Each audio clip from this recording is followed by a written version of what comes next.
Keesokan harinya, para murid sekte Dao yang diajak ke kota Ji berusaha menjadi penjahat seperti saran dari Ruo Sui. Itu dilakukan sebagai solidaritas terhadap Su Wuzhou. Dimulai dari Chen Changhe yang merampas telur, Wu Wuti yang mengambil bakpao tanpa membayar, bahkan ia menabrak orang tanpa merasa bersalah.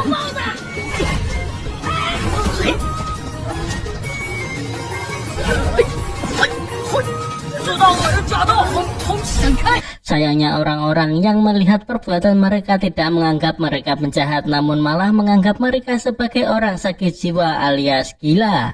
Wudi masih ingin menunjukkan bahwa dirinya bukanlah orang baik dengan menghampiri orang yang menatapnya. Ia ingin meludahi orang tersebut, alhasil mereka pun menjauh karena takut ketularan gila. Su Wuzhou yang diminta mereka untuk datang melihat pun bingung. Mereka ingin bersama Su Wuzhou sebagai penjahat. Dengan begitu, Ruo Sui berpendapat Su Wuzhou tidak akan menanggung kesalahannya sendirian. Menurut Su Wuzhou, ide mereka ini terlalu naif, bukan belajar menjadi baik, malah belajar menjadi orang jahat. Chen Changhe yang tak memahami apa yang dimaksud Su Wuzhou pun malah mengira jika dirinya kurang pantas menjadi penjahat. Karena hal itu, dirinya pun menunjukkan kepada Su Wuzhou bahwa dirinya punya bakat untuk berpura-pura menjadi penjahat. Ruo Sui menyemangati Chen Changhe. Chen Changhe berjalan santai menuju penjual semangka. Ia pun menghentakkan kakinya hingga membuat penjual itu kaget. Chen Changhe menanyakan harga semangka. Ia juga bertanya semangka ini apakah sudah matang. Penjual itu pun meyakinkan Chen Changhe jika buah yang ia jual sudah pasti matang. Ia menunjukkan buah yang baru dipetik tadi pagi dari ladang. Harganya murah, hanya 10 sen. Jika tidak manis tidak perlu membayar. Jika masih mentah dirinya pasti akan memberikannya dengan gratis. Chen Changhe terlihat masih begitu baik, tak nampak seperti penjahat. Namun dirinya ingat dan berusaha menjadi penjahat. Ia pun seolah-olah tak percaya dengan penjual itu dan ingin membuktikan dengan pedangnya. Maksudnya ia ingin membelah buah itu untuk membuktikan benar tidaknya perkataan penjual. Sayangnya setelah dibelah buah itu pun masih mentah. Penjualnya pun mengumpat dan sedikit tak rela jika harus memberikan buah itu secara gratis. Namun siapa sangka Chen Changhe malah ingin membayarnya 9 sen, 1 sen lebih murah dari harga aslinya. Tentu penjual itu akan menjualnya 9 sen dan mengira jika orang di depannya ini adalah orang bodoh. Chen Changhe memotong buah itu dan memberikannya kepada rekan-rekannya. Chen Changhe menanyakan bagaimana penampilannya barusan. Wu Wudi berpendapat bahwa Chen Changhe sudah mirip layaknya seorang penjahat. Ruo Sui memuji Chen Changhe. Su Wuzhou mengambil buah itu dan mencoba memakannya. Baru saja gigitan pertama dirinya sudah memuntahkannya karena rasanya sangat tidak enak. Wu Wudi dan Ruo Sui ingin melakukan suatu hal lagi dan meminta Su Wuzhou untuk melihatnya, namun sayang Wudi malah dikejar oleh anjing.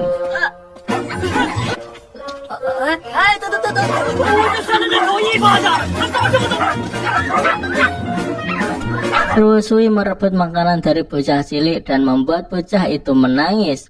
Emaknya pun ngomel gak karuan. Benar saja mereka semua tak layak menjadi penjahat karena masih ada hati yang baik. Ruo Sui yang tak tega pun terus-menerus meminta maaf kepada si emak. Chen Changhe menanyakan pendapat Su Wuzhou tentang mereka bertiga yang melakukan hal tak berguna. Mereka bertiga ditambah Su Wuzhou, sejak saat ini mereka berempat akan menjadi 4 penjahat dari sekte Dao. Dengan apa yang mereka lakukan, menurut Wudi, orang-orang kecil itu tak akan berani lagi mengacaukan sekte Dao. Su Wuzhou tentu tidak senang karena sebenarnya bukan itu yang dirinya inginkan. Beberapa saat kemudian Su Wanwei berlari. Ia memberitahu kabar buruk. Senior Gengyong dipukuli dan terluka parah. Tentu hal itu membuat Su Wuzhou kaget bukan main. Seseorang sedang berusaha mengobati Gengyong. Nampak orang itu kecewa dan berkata bahwa sudah tidak ada harapan. Gengyong mengira bahwa dirinya masih bisa diselamatkan. Sang dokter memberitahu jika penyerang itu menaruh kekuatan gelap di dalam tubuh Gengyong. Begitu seseorang datang untuk menyelamatkan, energi gelap itu akan langsung menghancurkan hati Dao-nya. Luohi masih belum percaya jika tidak ada solusinya. Lantas ia bertanya kepada sang dokter, harus ada ahli medis untuk mengambil tindakan, kalau tidak dia pasti akan mati. Tak berapa lama ketika dokter itu ingin pergi, Suwuzo datang membuka pintu sembari meminta mereka untuk tenang. Ia mengatakan bahwa senior Geng Yong akan baik-baik saja. Dirinya bisa menyelamatkannya. Ia pun merebut tas milik dokter. Suwuzo mengatakan jika dirinya mengetahui sedikit keterampilan medis. Dokter itu pun mengingatkan Suwuzo jika Suwuzo tak mengobatinya, dia akan bertahan 10,5 hari. Tetapi jika kau mengobatinya, dia mungkin akan segera meninggal. Dokter biasa tak bisa menghindari kekuatan gelap itu. Kekuatan gelap ini bergerak, orang-orang bisa mati. Suwuzo meyakinkan dokter itu dan memintanya untuk tenang.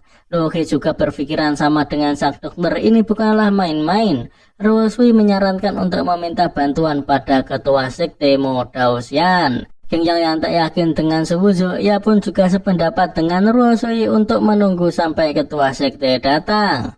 Suwuzo tak menerima pendapat Geng Yang dan meminta Geng Yang untuk percaya kepada dirinya. Geng Yang masih takut. Suwuzo membangunkan Geng Yang dan segera memulai pengobatannya.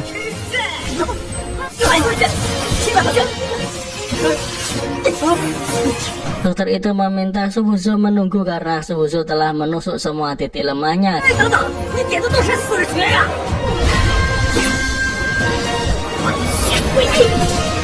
Geng Yang pun muntah darah setelah Suwuzo selesai melakukan pengobatan.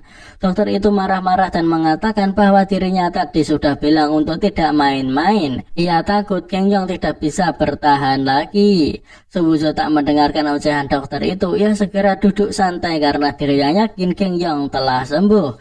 Geng Yang saat ini merasa sakit di dadanya, sepertinya sudah berkurang. Ia merasa darah beracun telah dikeluarkan dari tubuh. Tentu hal itu membuat dokter tersebut kaget, tak percaya akan apa yang ia lihat. Ia pun memeriksa Geng Yang untuk memastikan. Ia lebih terkejut lagi setelah mengetahui jika hal itu benar. Geng Yang pun tertawa senang karena dirinya telah terselamatkan.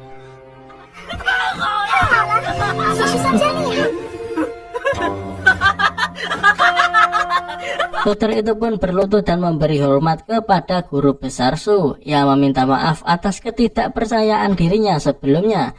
Suwuzo meminta dokter itu untuk tidak perlu segan. Wuzo mengatakan bahwa dirinya masih muda, masih memiliki pemahaman dangkal tentang keterampilan medis, tidak berani disebut guru besar. Dokter itu tetap menganggap Suwuzo orang yang berbakat dan layak disebut sebagai guru besar. Suwuzo menyerahkan kembali kotak berisi jarum kepada dokter itu. Tak disangka setelah ia menyentuh kotak tersebut, dokter itu mendapatkan penjarahan.